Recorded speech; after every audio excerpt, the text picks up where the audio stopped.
जहानाबाद में भूमिहारों पर दिए गए भाषण पर मंत्री अशोक चौधरी ने सफाई दी है। उन्होंने बिना नाम लिए जेडीयू के एमएलसी नीरज कुमार पर निशाना साधा और कहा कि हमने किसी जाति विशेष की भावनाओं पर ठेस नहीं पहुंचाया। मेरा भाव ये था कि पार्टी को जातियों में मत बांटिए। हमने जाति विशेष नहीं बल्कि उस भावना के खिलाफ बोला है। द्यूल में रहते हुए जो लोग पार्टी का साथ नहीं दिए चुनाव में, उनके बारे में हमने कहा। इसको लोग मेरा पूरा भाषण पढ़िए, सुनिए क्या हमने कहा।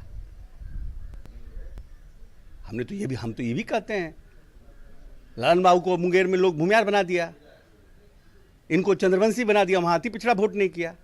जीवन भर मंडल कमीशन से लेकर के नीतीश कुमार के समता काल से लोग ललन बाबू पिछड़ा अति पिछड़ा के लड़ते रहे। अब आपको चुनाव के समय बना दिया, अशोक महतो को वोट कर दिए। हम उस भावना के खिलाफ बोल रहे हैं ना। जनरल लोग खिलाफ होते हैं, अलग बात है, लेकिन जो पार्टी के लोग हैं, जो पार्टी में जिनको ताकत दिया है, जो पार्टी में हैं, जो भविष्य में और आगे भी पार्टी में रहना चाहते हैं, हम उनके बारे में वो क्यों नहीं अपनी ताकत लगाए।